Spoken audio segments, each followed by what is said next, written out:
بسم اللہ الرحمن الرحیم الحمدللہ وکفا وسلام علی عبادہ الذین اصطفیٰ اما بعد۔ محترم حضرات، دینی بھائیو، دوستو، عشر ذی الحجہ کی فضیلت میں اور اس سے استفادہ کیسے ہم کریں اس کا تذکرہ چل رہا تھا، جس میں ذکر الہی کا تذکرہ آیا۔ خصوصیت کے ساتھ اس عشرے میں نبی علیہ السلام کثرت سے ہمیں ذکر کرنے کی تاکید کی۔ فرمایا فَأَكْثِرُوا فِيهَا مِنَ التَّسْبِيحِ وَالتَّهْلِيلِ وَالتَّحْمِيدِ۔ یہ حدیث مسند احمد بن حنبل کی ہے۔ بعض لوگوں نے کلام کیا ہے، لیکن اکثر اہل علم نے اس کو حسن قرار دیا ہے۔ ذکر الہی کے علاوہ دوسرا عمل اس عشرے میں روزہ ہے۔ انسان روزہ رکھے۔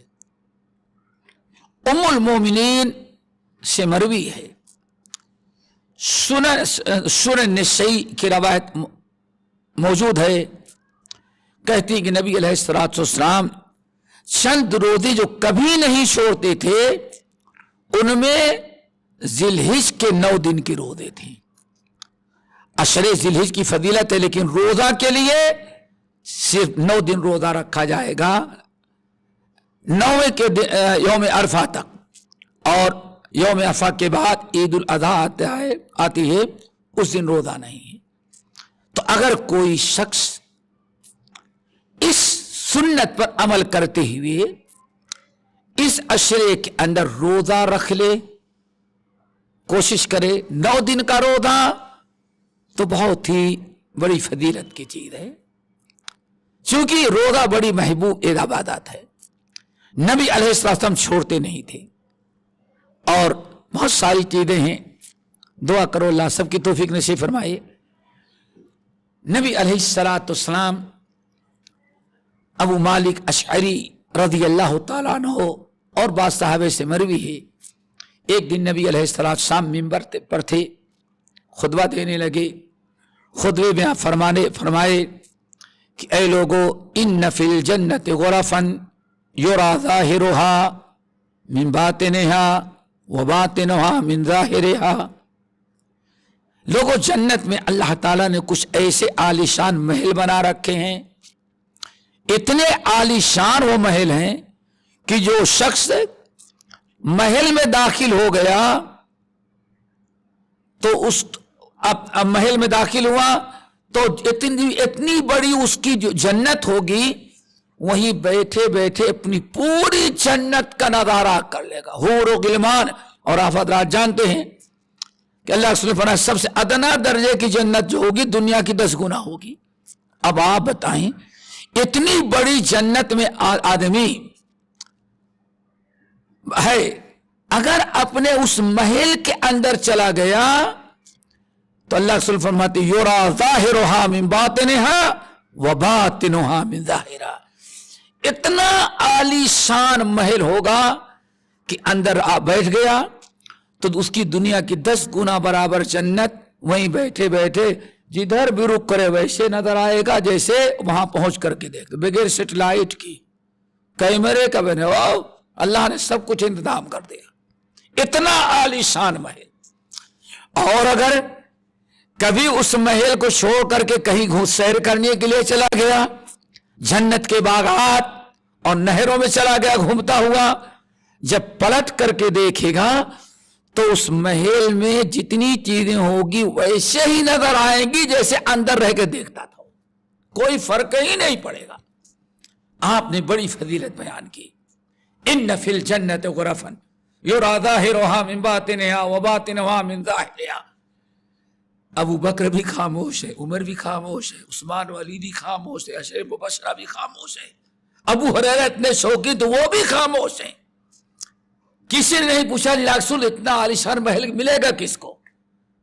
ایک بدو آ گیا تھا، وہ نہیں صبر کر سکا، وہ خطبے ہی اٹھ کے کھڑا ہو گیا، لمن ہی یا رسول اللہ، اللہ رسول اتنی فضیلت بیان کرے، پہلے بتائے تو کس کو ملے گا وہ؟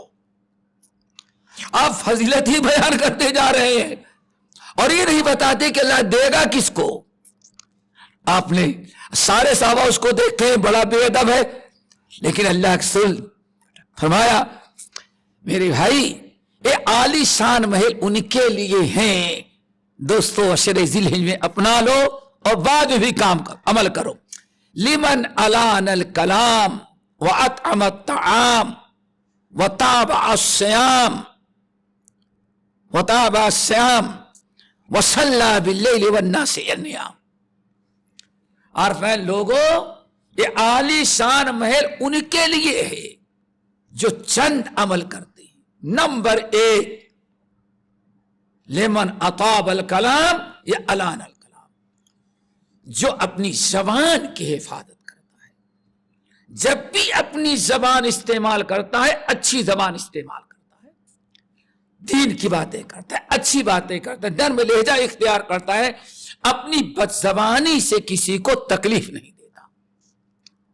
نمبر 2 وَأَطْعَمَ الطَّعَامَ، اور مہمانوں کو، مسافر کو، محتاجوں کو، غریبوں کو کھانا کھلاتا ہے.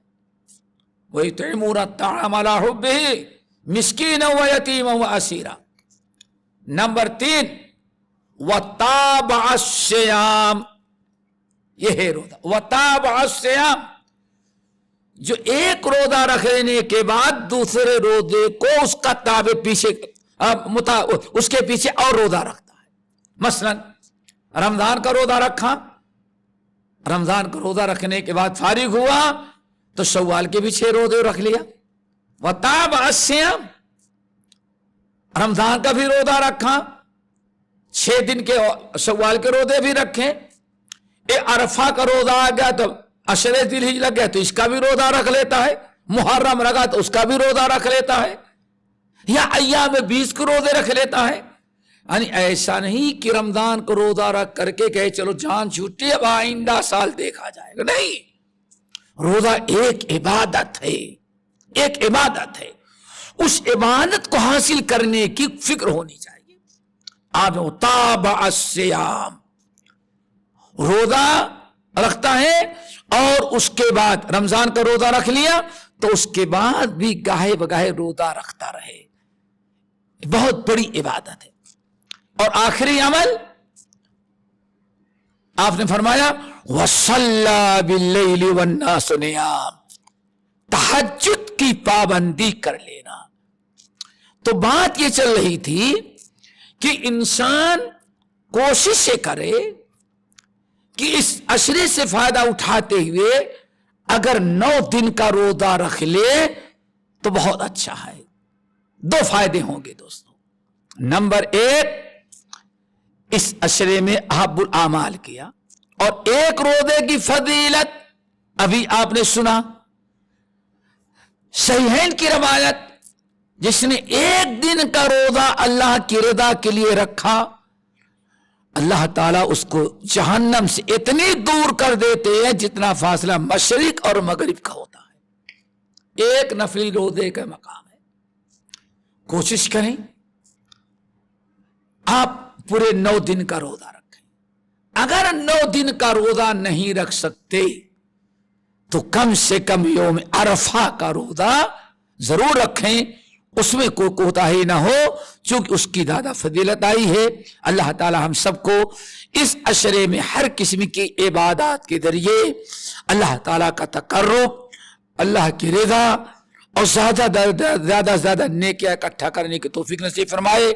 باقی انشاءاللہ اگلی نشست میں اقول قولی ھذا واستغفر اللہ من کل ذنب واتوب الیہ.